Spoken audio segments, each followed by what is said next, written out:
Okey, bismillahirrahmanirrahim. Hari ini kita akan kelas seperti biasa, iaitu 2 jam. 2 jam bermula daripada kali kod pukul 2 suku tadi sehingga 4 suku. So sekarang ni pukul 2.30 sehingga kita tengok sampai mana, 4.30 ke 4 suku ke, macam mana ke. Okey. So saya mendoakan semua agar sihat semua. Sihat semua? Alhamdulillah sihat. Alhamdulillah. Okey, tunjuk best saya semua, tunjuk best. Sihat. Tak semua tunjuk best ni. Tunjuk best. Okey. Mantap. Okey. Siapa yang tukar background ni tadi?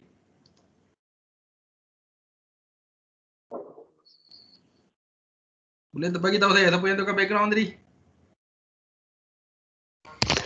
Saya tukar Ustaz. Awak pakai button mana? Ni dekat ada belah kiri tu ada change screen. Change screen. Belah kiri. Oh ni Yang dengan pensel tu. Okey. Okey, thank you. Okey Ustaz. Saya dapat ilmu baru hari ni. Okey. So kita akan pergi kelas macam biasa.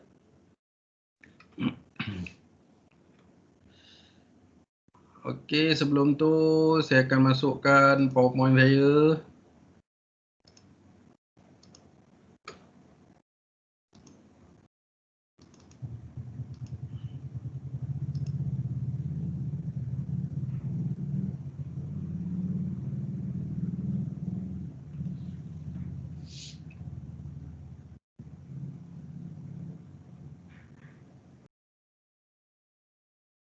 Okey, nak tutup mic boleh tutup kot. Tutup mic pula. Tutup kamu punya kamera. Okey, boleh tutup kamera. Kalau saya minta respon, baru respon. Dah?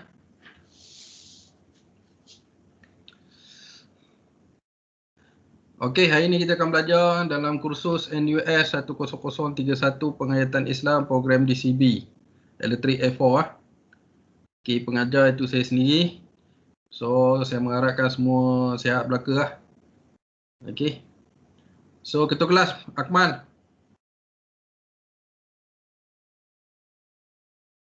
Akmal, ketua kelas. Akmal ke Akmar je? Akmal. Siapa ketua kelas? Akmal kan? Akbar. Kawan Mualim je. Untuk agama semua. Apa? Kawan Mualim je. Bukan? Wan Mualim. Bukan saya. Ketua kelas Akmal kan? Ya, aku mah je. Okey, Akmal baca doa. Al-Fatihah. Bismillahirrahmanirrahim. Alhamdulillahirabbil alamin arrahmanirrahim. Maliki yaumiddin. Iyyaka na'budu wa iyyaka nasta'in. Ihdinas siratal mustaqim. Shiratal ladzina an'amta 'alaihim ghairil maghdubi 'alaihim waladdallin. Bismillahirrahmanirrahim. Allahumma iftah 'alaina himmataka wa anshu 'alaina min hazaini rahmatika ya arhamar rahimin. Rabbi shrah li sadri wa yassir li amri wahlul 'uqdatam min lisani yafqahu qawli. Wa sallallahu ala sayyidina Muhammad wa ala alihi wasallam. Alhamdulillahirabbil alamin. Okey, sekejap. Hello.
Okey, sorry. Ada panggilan.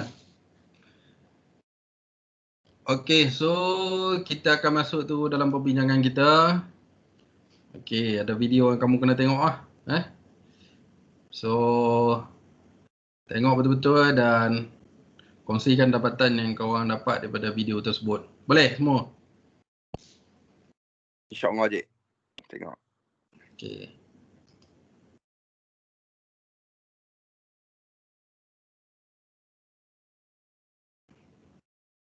Tengok.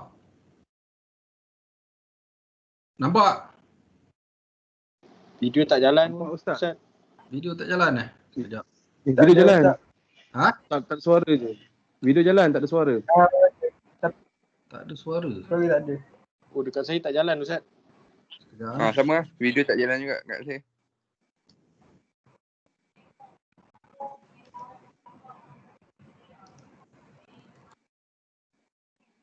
Kita tengok. Dekat saya tak jalan Ustaz video tu. Sama. Yang tak jalan tu rasa dia punya dia punya ni. Boleh play sendirilah. Mana boleh? Boleh play sendiri. Tak boleh. Mana boleh, tak boleh. Aku boleh play. Aku tekan play dia zoom lah. Tak boleh. Dah tekan play dah tak boleh. Tak boleh. Hmm. Okey, tak apa. Kalau gitu sekejap. Kita buat satu lagi cara. Sekejap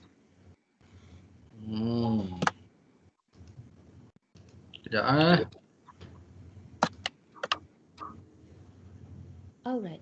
Okey, Apa tengok. aurat? Dari segi bahasa, aurat ialah sesuatu yang Boleh, mengaibkan. Ustaz. Dengar Ustaz. Dari segi istilah Dengar. bahagian tubuh badan seseorang yang wajib ditutup dan dilindungi daripada pandangan bukan mahram atau ajnabi. Macam mana tu ya? Macam ni. Aurat lelaki. Dengan perempuan mahram, dengan perempuan bukan mahram, dengan perempuan bukan Islam, auratnya di antara pusat hingga lutut. Aurat sesama lelaki macam mana pula? Jawapan dia sama juga, tahu? Jadi, janganlah berboksa saja sesama lelaki. Aurat turun. Mari kita fahamkan pasal aurat perempuan pula. Dengan mahram lelaki, auratnya di antara pusat hingga lutut. Dengan lelaki bukan mahram, dengan lelaki bukan Islam, auratnya seluruh tubuh kecuali muka dan tapak tangan. Sesama perempuan pula macam mana ya? Menurut sebahagian ulama, seluruh badannya adalah aurat kecuali kepala, muka, dada, dua lengan dan dua betisnya di hadapan wanita Islam. Jadi, jangan ingat sesama wanita kita boleh pakai sesuka hati tahu. No. Kenapa penting bagi kita tahu ini semua? Sebab hukum menutup aurat ini adalah wajib bagi lelaki dan perempuan Islam. Ada sebab mengapa agama Islam mewajibkan perintah menutup aurat, iaitu pertama, untuk menjaga dan memelihara kehormatan diri seseorang. Kedua, untuk menghindarkan diri daripada terjerumus ke arah perbuatan zina. Ketiga, untuk membezakan antara kepribadian orang Islam dengan orang bukan Islam. Dan keempat, untuk menggambarkan bahawa orang Islam sangat patuh dan taat kepada perintah Allah. Tapi orang lelaki senanglah. Aurat dia senang nak jaga. Hei, nampak saja senang. Tapi adakah kita tahu, sebagai seorang lelaki yang juga seorang ayah, seorang suami, seorang anak dan juga seorang abang, akan diheret oleh wanita yang tidak taat kepada surat agama ke dalam neraka di akhirat nanti. Sanggupkah kita, wahai kaum Hawa? Na'udzubillah min zalik. Untuk lebih faham, mari kita tengok beberapa kesilapan kaum wanita tentang aurat. Antaranya ialah, wanita menganggap aurat itu adalah memakai tudung saja. Bertudung tetapi bertishet lengan pendek. Bertudung tetapi memakai baju kurung yang terbelah kainnya. Bertudung tetapi bajunya sendat, sempit dan nipis lalu menampakkan bentuk badan. Bertudung tetapi tudungnya tidak menutupi dada dan nipis sehingga menampakkan sanggul, leher dan tengkuk. Bertudung tetapi menaiki motor sambil menayangkan betis sepanjang jalan. Tengok, banyakkan kesilapan dan salah faham. Tapi tak apa, tidak pernah terlewat untuk belajar kan? Ada yang kata nak tutup aurat, cuma masih belum sampai seru. Nasihat dari ibu bapa, keluarga, kawan-kawan tu kira serulah. Nak seru macam mana lagi? Ingat, mati tidak mengenal usia. Takut tak sempat nak bertaubat nanti. Takkan nak buat perubahan secara drastik. Slow-slow lah. Boleh ke cakap kat malaikat Israel nanti? Tunggulah kejap, lepaklah dulu. Jangan ambil nyawa aku lagi. Jadi, jangan hipokrit. Mengaku sebagai Islam, mengaku sebagai hamba Allah, mengaku sebagai umat Muhammad. Namun segala suruhan agama, segala perintah Allah, segala pesanan Rasulullah, semuanya kita tak buat. Ikhlas tak ikhlas lain cerita, yang penting wajib buat.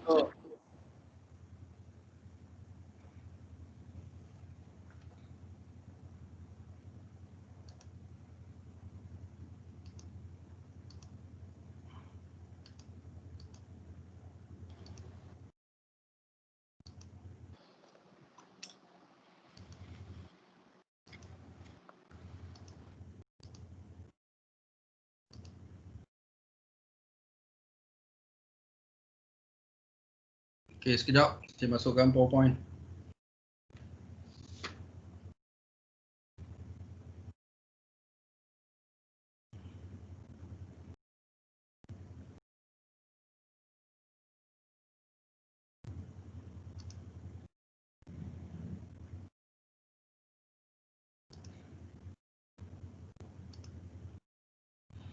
Okey. Nyatakan pendapat anda semua dapatan daripada video tersebut. Siapa ada pendapat tentang video tersebut? Angkat tangan.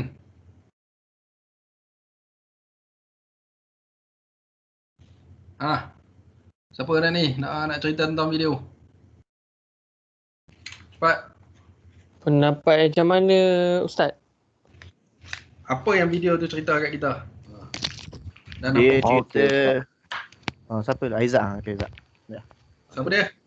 Aizat lu. Saya Ustaz. Aizat. Ustaz. Okey Ustaz. Dia cerita pasal Pentingnya tentang jaga aurat. kewajipan kita. Ha? Kepentingan kita sebagai orang Islam untuk menjaga aurat dan menutup aurat.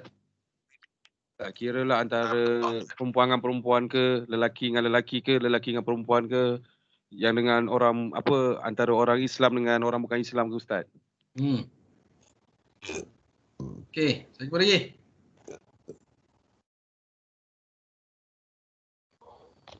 Saya Ustaz. Siapa? Syed. Saya okey.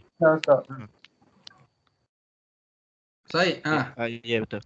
Dia untuk jaga aurat ni Ustaz sebab dia melambangkan orang Islam Ustaz. Okey. Sebab satu lagi untuk aurat ni Ustaz, macam adik-beradik kita kalau duduk untuk aurat kita kena tegur. Sebab kalau salah silap-silap bulan dia boleh tarik kita untuk masuk ke neraka Ustaz. Okey. Setakat tu lah Ustaz. Okey, ada lagi? Dia menceritakan tentang antara aurat lelaki dengan lelaki, Ni siapa? aurat Nazirul? perempuan dengan perempuan. Ni siapa? Nazirul? Ya, Nazirul. Apa dia? Maksudnya antara lelaki pun ada aurat, antara pusat hingga ke lutut. Bagi lelaki. Jadi menceritakan aurat perempuan juga, antara perempuan dengan perempuan. Itu sajalah. Okey, ada lagi? Salah satu saya tak. Zulkarnain. Salah satu sebab kenapa Islam suruh menutupkan aurat ialah untuk mengelakkan daripada zina Ustaz. Itu antara sebab yang paling besar kot. Paling utama. Okey, itu je Ustaz. Okey, ada lagi? Siapa lagi? Walaupun Akmal. walaupun kita tahu kita ni kawan baik antara lelaki dengan lelaki, tetap kena jaga. Jangan macam dekat dom tu kita pakai seluar dalam je, macam tu lah. Biasa Kita buat kena, ke? biasa buat je. Okey, ada lagi? Asmawi, macam ada nak cakap Asmawi. Dia nak membiasakan ni antara agama lain dengan agama Islam Ustaz. Nak menunjukkan agama Islam ni lagi elok lah Ustaz. Menutup aurat semua. Biar ada perbezaan antara agama lain Ustaz. Lagi? Ada lagi? Tak ada dah cik. Semua dah sebut lah. Semua dah sebut lah? Okey lah? Okey, so macam-macam tadi lah kita tengok kawan-kawan kita bagi pandangan tentang video tersebut kan. Semua pandangan berkaitan dengan aurat kan. So hari ni kita akan belajar tentang aurat dan pergaulan Muslim. Ustaz. Ha. Saya nak pergi tandas sikit perut Ustaz. Pergi. Okey, hari ni kita akan belajar tentang aurat dan pergaulan Muslim. Okey. So yang pertama sekali kita akan tengok lagi batasan aurat antara lelaki dan perempuan lah. Kemudian yang kedua adab dan batas pergaulan. Yang ketiga isu-isu berkaitan aurat dan pergaulan. So di topik-topik yang kita akan bincang pada hari ni. Okey, so ada apa-apa nak tanya tentang tu? Ada je. Okey je. Semua okey ya? Semua boleh faham lah? Boleh teruskan je. Boleh teruskan. Okey. Batas aurat. So ada 4 batas aurat yang ditetapkan. Yang pertama, aurat bersama suami. Ini saya nak minta siapa? Aizat. Ya, saya Ustaz. Okey, baca ni.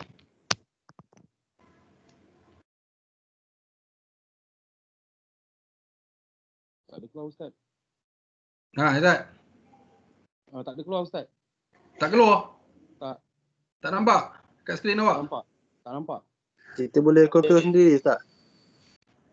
Ha? Boleh kontrol sendiri tak?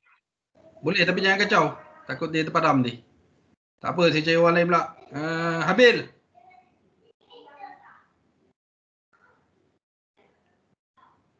Ya Ustaz. Baca. Batas aurat. Batas aurat ada 4. Yang pertama, aurat bersama suami. Apa ni kontrol? Hilang Ustaz.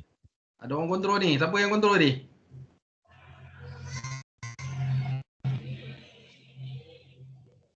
Kejap jangan ni jangan main skrin. Biar saya seorang je yang kontrol. Tu Ustaz. Tadi tak nampak langsung Ustaz. Tak nampak langsung Lagi tengok. Betul Ustaz. Tak ada. Kejap. Ada orang tutup.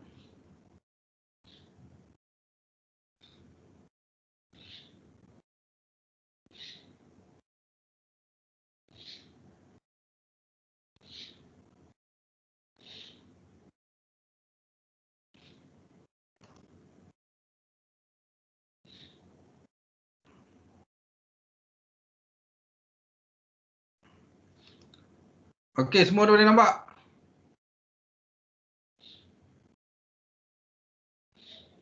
Keluar dia begini tapi tak ada ni. Tak ada Ustaz. Ha? Tak ada. Ada gambar Ustaz. Okey, nyatakan dapatan Ustaz Okey, batasan aurat. Adab dan batas pergaulan. Isu-isu berkaitan aurat dan pergaulan. Siapa Aizat ni Ya, saya Ustaz. Okey, yang lain nampak? Yang lain, siapa yang tak nampak? Nampak. Nampak. Boleh nampak. Nampak gambar Ustaz. Lambat tu, line internet korang problem tu. Nampak Ustaz. Dia kena tekan. Yang lambat tu tak apa, nanti dia jalan sendiri. Dia kena tekan belah kiri tu baru dia slide sama dengan Ustaz.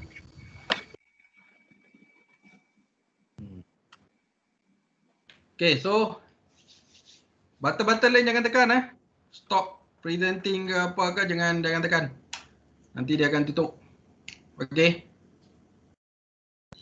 Okay, so hari ni kita akan belajar 3 benda lah. Batas aurat, adab dan batas pergaulan, isu-isu berkaitan aurat. So kita pergi yang seterusnya. Okay, Aizat. Ustaz. Okay, baca tu. Okay, batas aurat. Aurat bersama suami. Aurat di hadapan lelaki ajnabi. Aurat di hadapan mahram. Aurat di hadapan wanita lain. Okey, apa yang awak faham tentang ni? Okey Ustaz, apa ini bagi seorang wanita? Dia punya batas-batas aurat dia lah. Aurat ketika dengan suami di rumah ke, atau aurat di hadapan lelaki ajnabi ni macam lelaki apa ni Ustaz?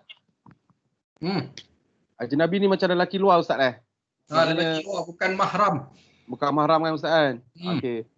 Okay, batas aurat dia di depan mahram dia, betul antara wanita dengan wanita. Awak dah ada awet belum? Apa? Dah kahwin je. Dia dah kahwin. Saya dah ada isteri Ustaz. Saya dah kahwin. Dah kahwin. Isteri awak dengan awak tu dia bukan ajnabi. Dia panggil mahram. Mahram, betul. Ghairu mu'abbad, maksudnya mahram sementara selagi menjadi suami isteri. Okey Ustaz. Okey. Dah kahwin, anak berapa lah? Apa? Anak Satu. Satu. Bila nak tambah 2? Bila nak tambah bini? Nantilah Ustaz, tenang-tenang. Okey. So batas aurat bagi seorang wanita, aurat bersama dengan suami dia, macam si Aizat lah. Situasi Aizat dengan isteri. So aurat di hadapan lelaki ajnabi. So yang bukan isteri yang boleh berkahwin. Maksud lelaki ajnabi ni yang boleh berkahwin dengan wanita tersebut. Aurat di hadapan mahram yang tak boleh dikahwini oleh wanita tersebut. Contoh macam bapak dia, adik kandung dia, adik susuan dia. Itu. Kemudian aurat di hadapan wanita lain selain daripada wanita. Wanita-wanita lain, contoh di asrama dan lain-lain lah. Itu. Okey. Kita pergi yang seterusnya. Aurat bersama suami. Kita bagi Razmi. Razmi. Ya Ustaz. Baca. Aurat bersama suami. Aurat di hadapan lelaki ajnabi. Aurat di hadapan mahram, aurat di hadapan wanita lain. Poin awak tak tukar lagi Belum Ustaz. Lambat lain. Belum. Dia sabar problem sikit lah Ustaz. Dia lambat sikit. Tak apa, kita cari orang lain. Siapa lagi yang boleh? Habil. Habil lah tadi. Kemal Ustaz. Atik.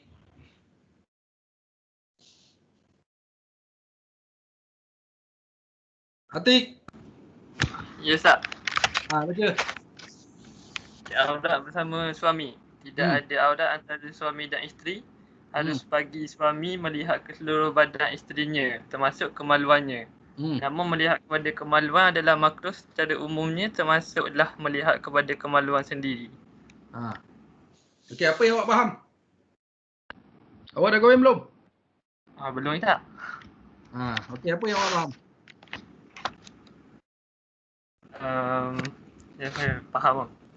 Suami dengan isteri ni kira tak ada aurat antara suami dan isteri. Kiranya kalau tak ada aurat nak antara suami dan isteri.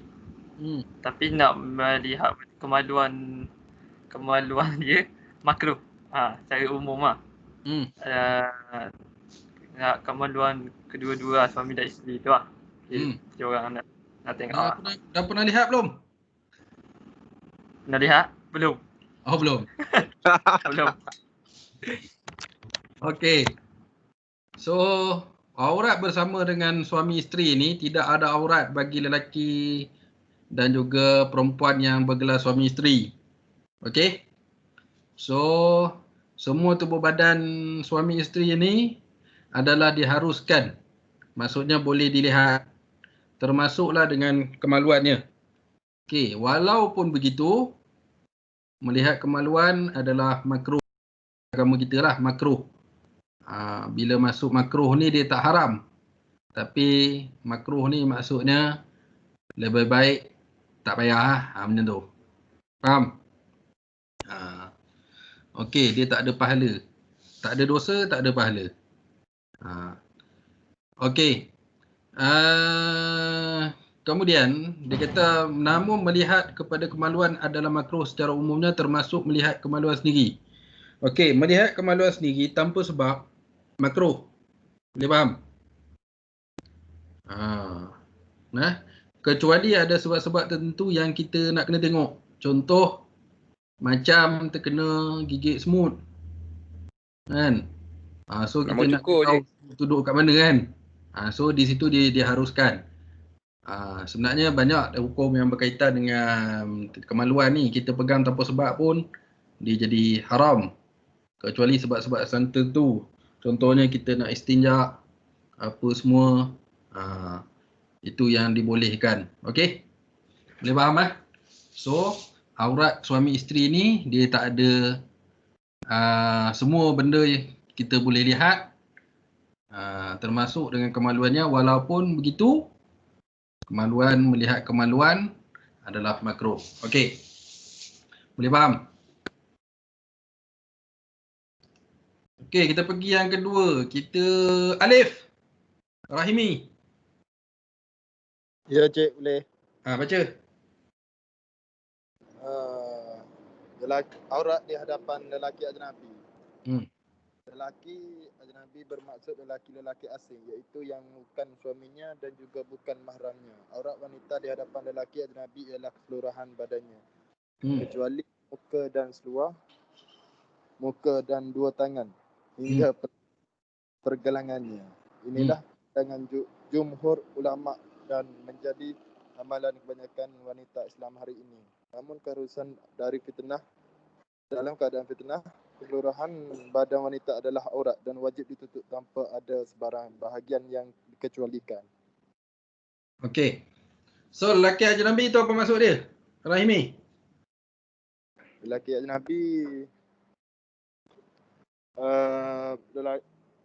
macam kita dengan Awak dah ada makwa belum? Tak ada je. Menipu je. Menipu je. Dia handsome je. Awet lawa je. Mana ada Ustaz? Saya tengok hari tu dia baru sambut birthday dengan dia punya awet Ustaz. Oi. Tu lah dia sambut birthday. Sweetnya. Apa maksud dia? Lelaki ajnabi. Betul ke Alif? Awak semua birthday dengan awet awak? Apa dia cik? Aku rekod ni. Tak baik nipu Lip. Lelaki bukan mahram. Tu je lah Alif. Saja je. Terus diam Alif. Okey. Awak dengan awet awak, apa status dia? Mahram ke bukan mahram? Ajnabi. Bukan mahram. Mahram. Bukan mahram. Oh, dah mahram. Okey. So awak dengan awet awak tu adalah status ajnabi. Maksudnya boleh berkahwin. So bila dia jadi mahram? Ali Rahimi. Bila dah kahwin. Bila dah kahwin, dah diijab. Dah diijab kabulkan. Ya. Barulah boleh pegang, boleh duduk sekali. Ya. Boleh duduk satu rumah. Boleh faham? Okey. So aurat perempuan bagi lelaki ajnabi adalah keseluruhan tubuh badan dia, kecuali muka dan juga tapak tangan. Tapak tangan tu maksudnya daripada pergelangan tangan kan, itu yang boleh dizahirkan. Muka ni adalah kawasan orang kata muka. Di belakang sebelum telinga, di bawah dagu kan. Kemudian apa lagi? Sebelum tempat-tempat tumbuhnya rambut. Itu kawasan muka yang boleh dizahirkan bagi orang perempuan kepada lelaki ajnabi. Okey. Kemudian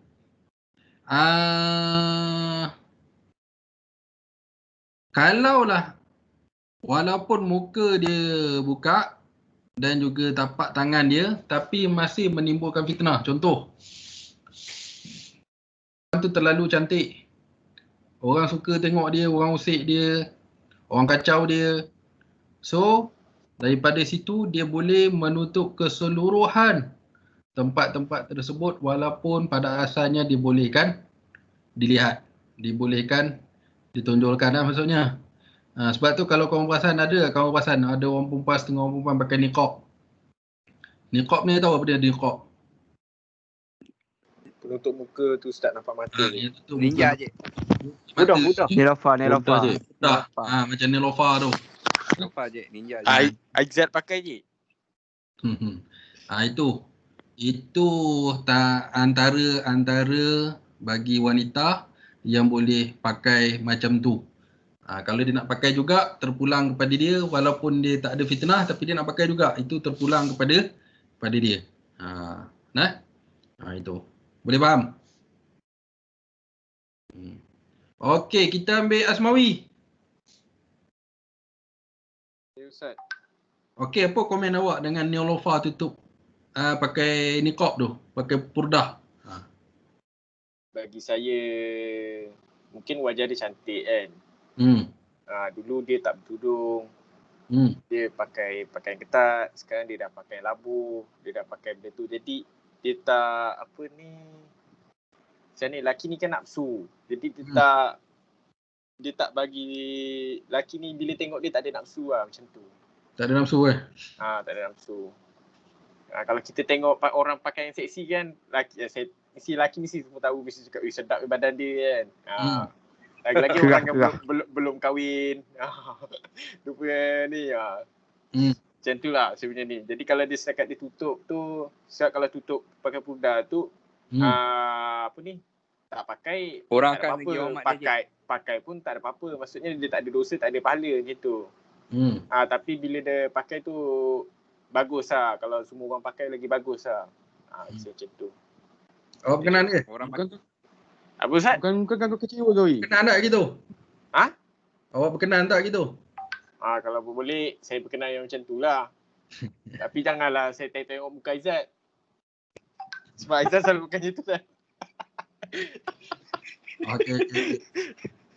Okay, satu je. Itu, okey. Siapa lagi nak bagi pandangan tentang ni? Nazrin, Ustaz Nazrin. Nazrin.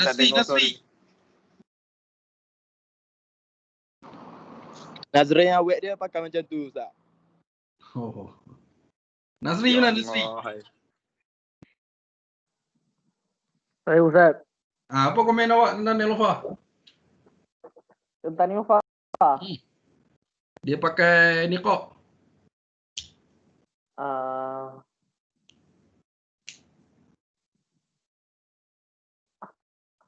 Macam kita tahu lah, dia mula-mula dia tak tutup aurat kan. Kita nampak dia lah, dia apa, istiqomah lah. Lepas dia bertudung, lepas tu dia perbaiki lagi diri dia untuk menutup apa, pakai nikab tu kan. Untuk mengelakkan segala apa-apa fitnah lah terhadap dia. So maknanya tu alhamdulillah Ustaz, baik untuk dia, baik untuk orang. Tenang lah, kita pandang dia tenang lah. Itu je Ustaz. Okay, so komen saya berkaitan dengan Nelofa lah. So walaupun kita tahu salah silah belakang dia tu macam mana kan. So yang belakang-belakang tu kita tak usah cerita lah waktu ni kan. Dia tak pernah, dia sebelum ni tak tutup aurat, pakai pakaian ketat ke apa semua bla bla bla bla tu. Kita padamkan daripada memori kita. Okay. Ada stiker mana? Sikit. Bagi dulu ya.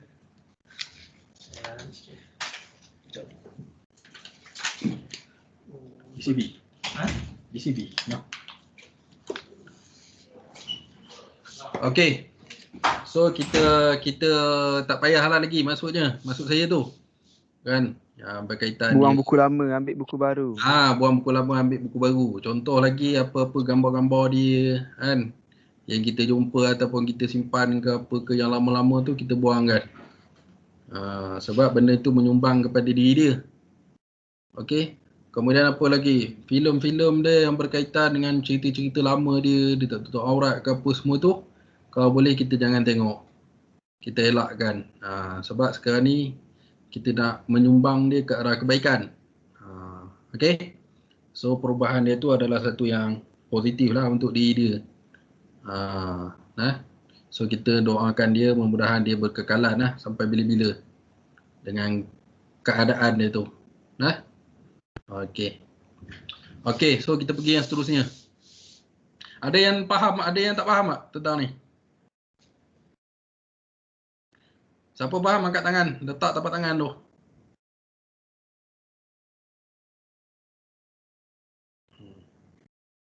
Siapa faham letak tapak tangan, yang tak faham boleh bertanya. Ada yang tak faham? Tapak tangan tu yang sebelah gambar orang tu, sebelah chat, sebelah tu. Dekat atas.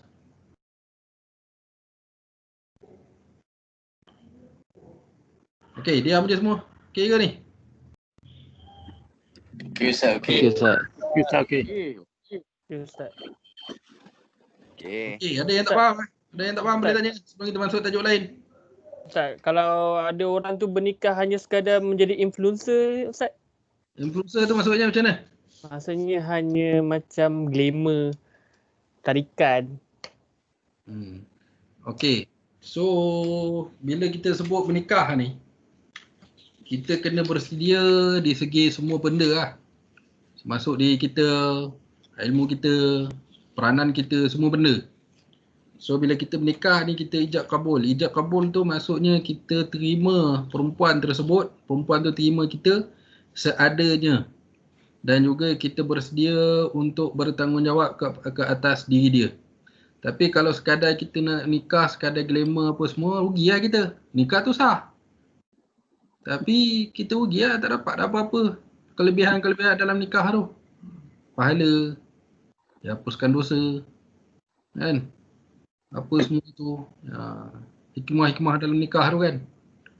Sekadar kita dapat seronok je lah. Seronok berkahwin. Seronok berkahwin. Itu. Okay. So nikah tu dikira sah dengan syarat dia cukup rukun. Rukun nikah tu. Rukun nikah ada berapa?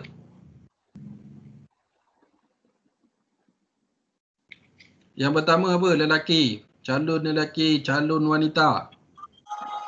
Kemudian bukan mahram. 2 saksi. Kemudian wali. Wali ni yang paling ni adalah bapa kepada wanita tersebut, bapa kandung dia. Kalau tak ada bapa kandung dia, abang kandung dia. Kalau tak ada abang kandung dia, bapa saudara sebelah lelaki, sebelah ayah dia. Kemudian kalau tak ada abang, kalau tak ada bapa saudara, adik dia lelaki. Kemudian ijab dan kabul. Yang kita terima tu. Kan, aku terima nikahnya. Tu. Ijab dan kabul. Itu yang ni. Bila cukup benda tu semua, so nikah itu sah. Tapi kita kena ingat, bila niat kita tak betul, perjalanan nikah tu jadi tak cantik lah. Contoh, orang menikah sebab apa? Sebab perempuan tu lawa. So orang perempuan ni lawa, dia mula je kita dah lawa. Lepas tu dah boleh anak 2-3 orang, anak seorang, hilanglah lawa tu. Betul? Kan? Badan dia pun dah naik, dah tak macam muda dulu, dia mula kahwin dulu. Apa semua hilang. Tapi kalau kita menikah dia dengan kadar tanggungjawab, so benda tu semua tak jadi masalah. Sebab tu Nabi suruh kita nak menikah ni, Nabi suruh kita pilih apa?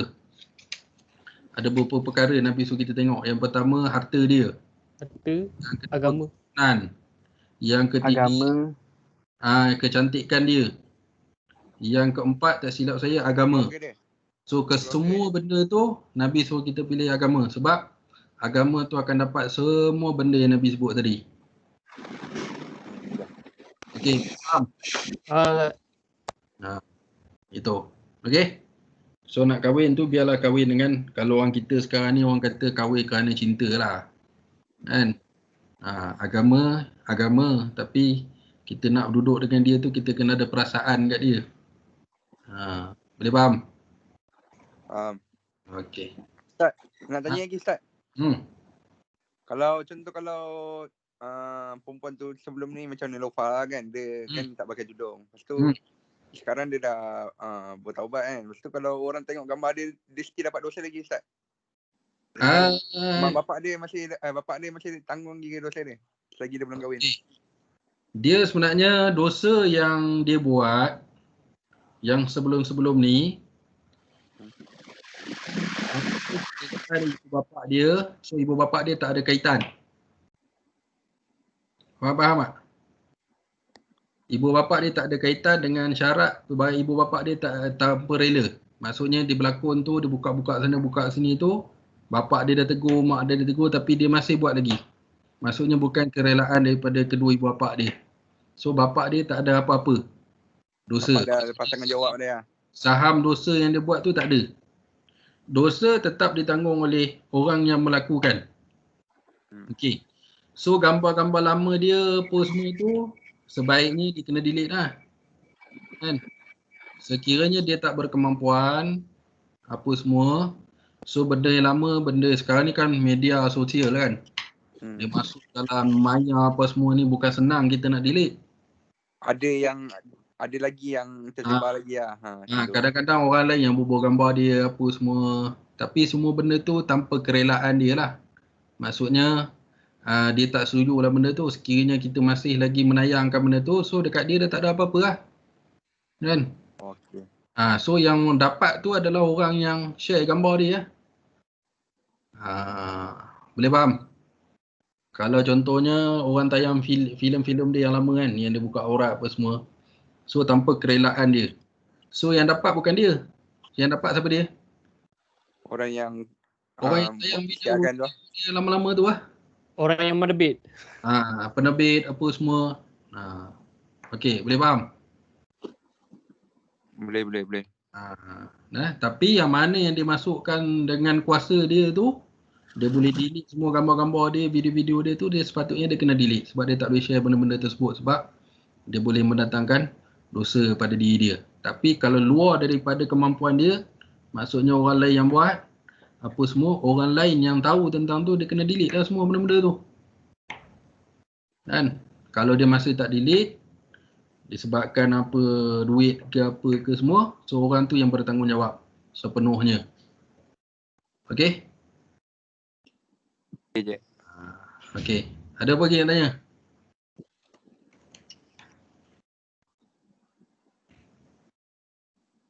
Ada? Tak ada?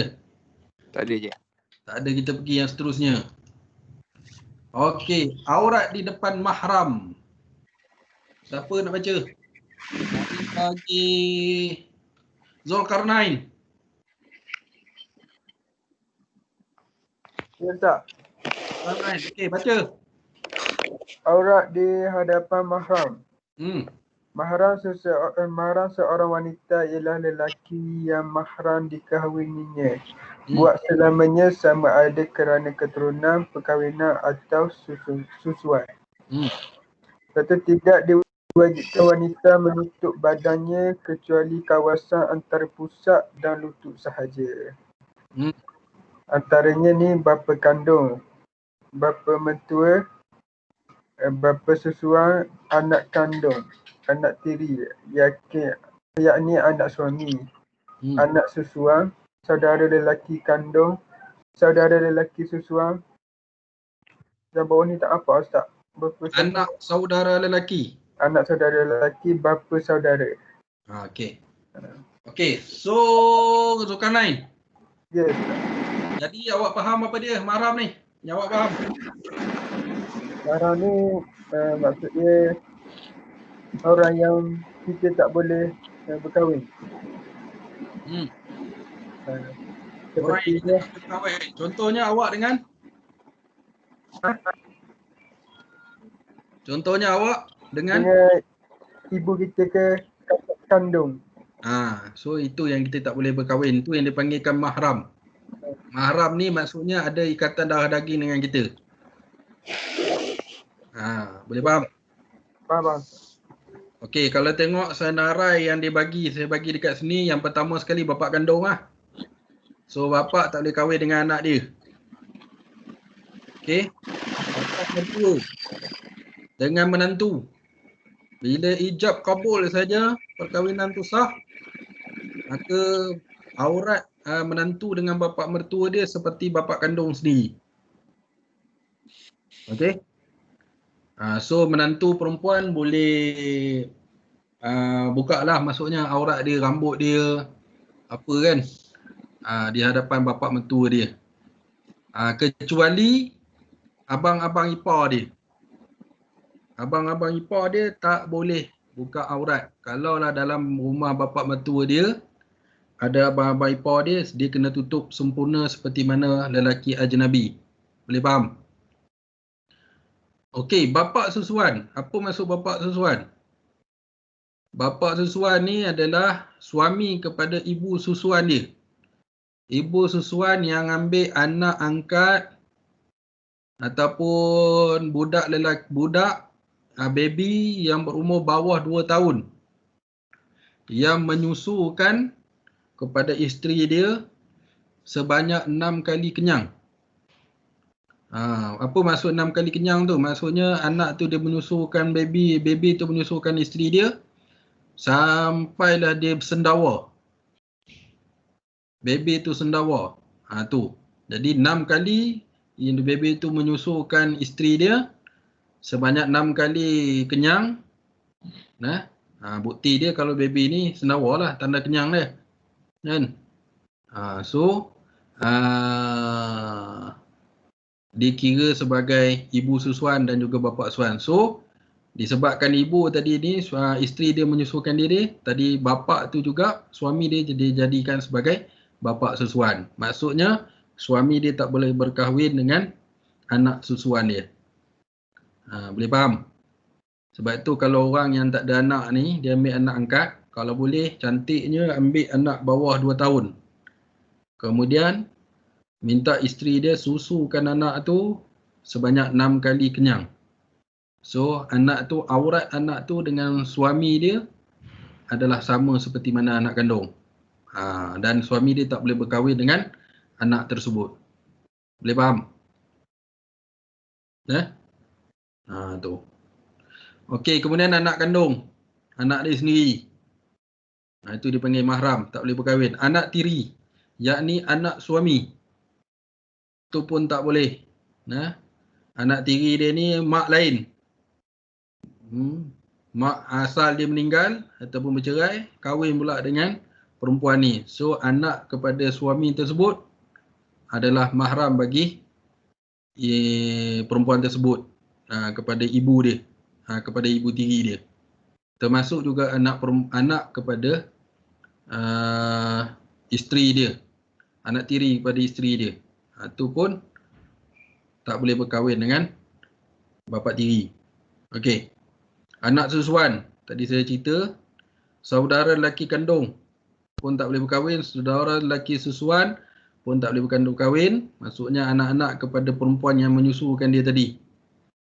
Kemudian anak saudara lelaki. Anak saudara lelaki. Anak saudara ni maksudnya saudara daripada ayah atau ibu dia. Jadi adik ayah dia ataupun adik ibu dia berkahwin, lahirkan anak. Lahirkan anak itu adalah anak mahram bagi dia. Bagi ibu saudara dia. So anak saudara dia tu adalah mahram. Yang tak boleh adalah ipar dia. Ipar dia tak boleh. Dia dikira ajnabi. Okey? Dan juga bapa saudara. Bapa saudara ni sebelah mak ataupun sebelah ayah dia. Dikira sebagai mahram. Okey. Ada apa soalan nak tanya? Ustaz. Kalau mak mertua kahwin dengan bapa dia. Mak mertua kahwin dengan bapa dia? Maksudnya? Maksudnya bapa dia. Mak mertua bini dia. Boleh kahwin tak? Boleh Ustaz? Boleh. Boleh Sebab dia mahram bukan kepada bapa dia. Dia mahram kepada anak dia. Faham? Bapa dia tetap ajnabi. Alright. Ustaz, nak tanya. Contoh kalau seorang janda dia ada anak perempuan dan duda ni pun dia ada anak lelaki. Lepas tu kalau contoh diorang berkahwin, anak pada duda tu dengan janda tu dia jadi kaitan macam mana? Dia jadi ajnabi. Oh, dia ajnabi Tiri dengan tiri ajnabi. Okey. Kecuali dengan bapa dengan mak. Anak belah mak mahram dengan bapa tiri dia, anak bapa dia mahram dengan mak tiri dia. Tiri dengan tiri ajnabi. Faham? Maksudnya boleh berkahwin. Oh, okey. Itu. Okey. Ada je soalan? Anak susuan dapat waris harta ke tak Ustaz? Okey, yang ni susah sikit. Yang ni saya tak pasti, saya akan tangguh dulu jawapan dia. Cuma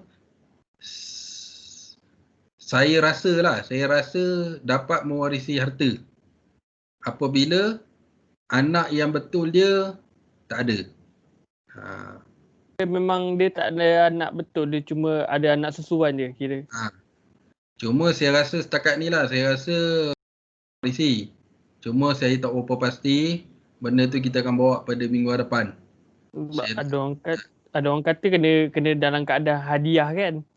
Iyalah hadiah. Ada yang hadiah. Dia kalau hadiah ni lain. Hadiah ni dia panggil hibah. Hibah ni bergantung kepada orang yang mewariskan harta tu. Okey, harta ni dia hibah kepada anak susuan dia. So dia hadiah lah maksudnya. Maksudnya dia tak termasuk dalam faraid lah. Wasiat Ustaz, wasiat. Wasiat. Hibah tu wasiat tu. Wasiat dia boleh, tapi kena tengok pula dia si mati ni dia boleh wasiat kan. Dia nak bagi kepada ni berapa, kepada ni berapa, kepada ni berapa. Termasuklah anak yang sesuan tu. Cuma wasiat ni bila semua ahli waris ada setuju, barulah wasiat tu berlaku. Kalau ahli waris tak setuju, wasiat tu kena faraid. Boleh faham tak? Faham Ustaz. Tu masuk wasiat. Kalau hibah ni dia bagi terus. Dia bukan wasiat, dia bagi terus. Dia nak kata macam mana, saya pun tak apa nak ni juga tu. Tak reti nak jelaskan macam mana. Cuma dia hibah ni, dia macam hadiah daripada orang ni. Okey, aku nak bagi hadiah kereta ni kepada dia ni. Dia buat urusan hibah. Pemberian mutlak lah. Pemberian mutlak. Itu. Okey, boleh faham dekat tu? Boleh Ustaz. Cuma wasiat ni dia bergantung kepada persetujuan ahli-ahli waris. Kalau ahli waris setuju, maka wasiat tu berlangsung lah. Kalau ahli waris tak setuju, maka wasiat tu tak akan berlaku. Dia akan pergi kepada faraid. Kalau hibah walaupun seorang tak setuju. Walaupun seorang tak setuju. Yelah, berkaitan dengan harta kan. Kecuali hibah. Hibah ni dia lain. Dia bagi terus. Itu. Okey? Ada soalan lagi? Ustaz. Okey. Apa hukum aurat dia kalau isterinya dan ayah mertua setelah kehilangan suaminya? Sekali lagi saya tak faham soalan. Sekali lagi. Okey, suami dia kematian suami. Lepas tu apa status aurat dia perempuan tu dengan bapa mertuanya selepas kematian? Dia tetap mahram. Tetap mahram. Maksudnya dia tak boleh kahwin bila-bila dengan pak mentua dia. Dia sampai bila-bila pun dia tetap bapa mentua dia macam bapa sendiri. Dia tak kata putus hubungan. Dia tak akan putus hubungan. Walaupun dia tak ada anak. Walaupun dia tak ada anak. Walaupun kalau dia dah kahwin dengan orang lain lah. Walaupun berkahwin dengan orang lain. Okey. Okey, Ustaz, terima kasih. Okey. Lagi soalan?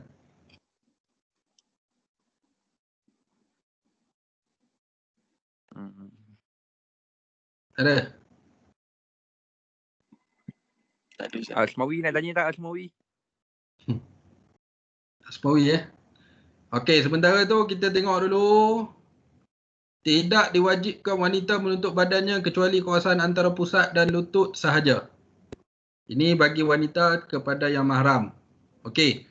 Cuma saya ingat saya ada fatwa-fatwa yang terbaru ni disebabkan terlalu banyak berlakunya dipanggil apa? Sumbang mahram.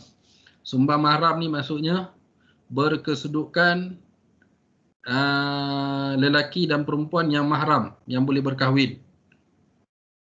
Maksudnya cucu dengan nenek, Tok Wan dengan cucu, bapa dengan anak, adik dengan abang, adik dengan kakak. Tu boleh faham? Jadi disebabkan benda tu, maka aurat lelaki dan perempuan yang mahram ini boleh didedahkan hanya kawasan-kawasan yang tertentu yang tidak boleh menimbulkan fitnah kepada perempuan tersebut. Contohnya kepala dia, kaki dia, itu tempat-tempat yang tak boleh menimbulkan fitnah lah maksudnya. Boleh faham? Okey. Boleh faham tak? Boleh Ustaz. Okey. Ada soalan nak tanya lagi? Last sebelum kita masuk pergi tempat lain.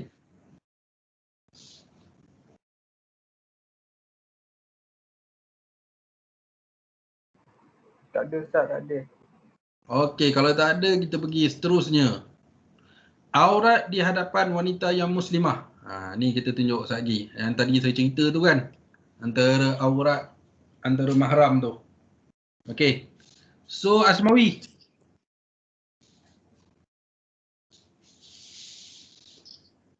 Asmawi. Ya, saya Ustaz. Baca. Aurat di hadapan wanita yang muslimah. Batasan aurat antara sesama wanita adalah dari pusat hingga lutut. Dalam keadaan yang khusus seperti berada di rumahnya bersama saudara-saudara wanitanya. Pada dasarnya ia wajib menutup seluruh tubuhnya agar para wanita lain tidak mengikuti dan menyebarkan kebiasaan yang buruk itu kepada yang lain. Kebiasaan yang membuka aurat. Begitu pula ia wajib menutup anggota-anggota tubuhnya yang menarik di hadapan mahramnya dan di hadapan wanita-wanita asing agar tidak menjadi bahan perbualan orang lain. Apa yang awak faham tentang tu?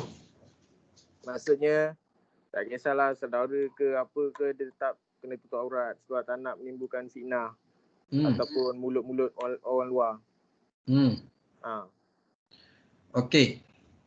Cuma dekat sini, bila kita kata antara mahram dia ke ataupun dengan wanita-wanita muslim yang lain, okey. Dia batas aurat pada asal dia untuk orang macam ni adalah daripada pusat hingga lutut. Maksudnya dia boleh zahirkan lain daripada tu lah. Tapi kita kena ingat pada dasarnya adalah diwajibkan menutup keseluruhan anggota badan wanita tersebut. Wanita tersebut kecuali pada tempat-tempat yang tidak boleh mengaibkan wanita. Contohnya, kalau mahram dia tengok satu benda tu, tengok tak ada apa kan, contohnya kepala dia, apa lagi, anggota-anggota yang tidak boleh mendatangkan syahwat kepada orang yang melihat dia, mahram yang melihat dia, ataupun boleh mendatangkan fitnah pada dia. Contohnya kaki dia, mungkin kat sini lengan dia, yang maksudnya tak boleh tak menampakkan dia tu seksi lah, senang cerita. Gitu. Jadi kawasan-kawasan yang macam tu dia boleh dizahirkan. Walaupun macam tu dia kena jaga jugalah dia punya anggota badan dia tu supaya tidak boleh menjadikan bahan perbualan orang lain. Contoh dia macam sekarang ni yang kita tengok orang suka buat live kan dalam Facebook, dalam Instagram, dalam tempat-tempat TikTok dan sebagainya kan. Kadang-kadang dia tengah buat live, nampak kawan dia baru keluar bilik air pakai berkemban. So kita kena jagalah benda-benda tu. Maksudnya dielakkan daripada perbuatan-perbuatan tersebut berlaku. Boleh faham? Boleh semua? Boleh. Faham tak maksud saya tu? Faham. Walaupun satu rumah dengan orang tersebut. Maksudnya kalau orang perempuan ni, kalau nak pergi bilik air, dia kena bawa siap-siap baju dia, kain dia, kain tuala dia. So sebelum dia keluar tu dia kena pakai bagi sempurna. Okey, supaya takut nanti orang-orang dalam rumah tu menjadi perbualan. Di luar sana sekarang ni ada video, sekarang ni boleh ambil gambar anytime. Dielakkan daripada perbuatan-perbuatan tersebut. Ini yang tak bertanggungjawab apa maksudnya. Okey. Ada soalan?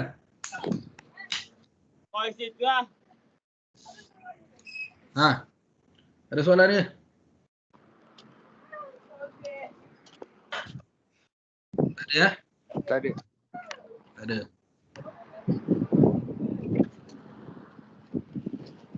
Okey. So kita pergi sekejap. Sebelum kita pergi yang lain, kita panggil seorang. Amir.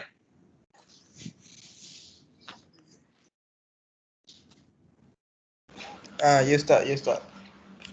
Okey, cuba awak uraikan apa yang saya cerita tadi, aurat di hadapan wanita yang muslim lain. Aurat dia perlu jaga antara satu sama lain lah. Terutamanya kepada wanita-wanita yang asing lah. Tak tambah jadi perbualan cakap belakang apa ni kan. Lepas tu you kena jaga kawan, kalau dalam macam satu rumah pun kena jaga. Kena jaga aurat dia. Okey. Ada lagi? Baik. Tak ada saya. Okey, Syed. Saya Ustaz. Okey, apa pandangan awak tentang ni? Yang kita sekarang ni bincang sekarang ni. Aurat di hadapan wanita muslimah Ustaz. Ya, aurat antara perempuan dan perempuan ni kita kena jaga Ustaz, macam duduk serumah tu, macam kalau kita tengah buat live apa semua, takut-takut ada member kita baru tu belah air kan nampak aurat, kita kena jaga aurat dia tu apa semua Ustaz. Gitu. Apa lagi sebab kan kalau aurat puang ni kan sulit sikit kan, dia cerewet sikit mana antara muka dengan tapak tangan kan Ustaz. Jadi payahlah nak jaga. Maknanya kalau kita open terang-terang tu, maknanya kalau kita nak nak jaga mula tu jadi macam payah lah. Kalau kita biasa dah buka benda tu, kalau nak kembali ke jalan benar tu macam payah sikit lah. Jadi gitu. Satu lagi daripada kita punya keluarga, support keluarga kita yang betul-betul mana menegakkan kita tetap aurat ni, mana alhamdulillah insya-Allah kita akan terjaga daripada semua tu Ustaz. Okey, itulah setakat tu. Okey, bagus. Siapa lagi? Muhalim. Oh, lama tak sebut Muhalim ni.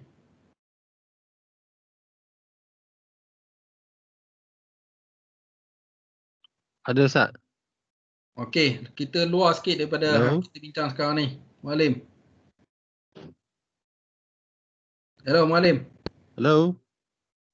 Dengar? Dengar tak? Halo Ustaz. Dengar tak? Dengar. Okey, kita luar sikit daripada yang kita bincang sekarang ni. Okey, kadang-kadang kita macam tadi kita tengok video tadi kan. Kita dengar antaranya suara-suara sumbang yang kata apa? Contoh saya bagi. Agama Islam ni tak adil pada kaum wanita. Sebab aurat kaum wanita ni lebih daripada aurat kaum lelaki. Sebab orang lelaki boleh zahirkan antara pusat, maksudnya boleh ditutup antara pusat hingga ke lutut. Orang perempuan ni kena tutup semua. Hanya boleh buka muka dengan tapak tangan. So dia kata soalannya menzalimi kaum wanita. So apa pandangan kamu? Bagi saya Islam buat peraturan ni ada sebab.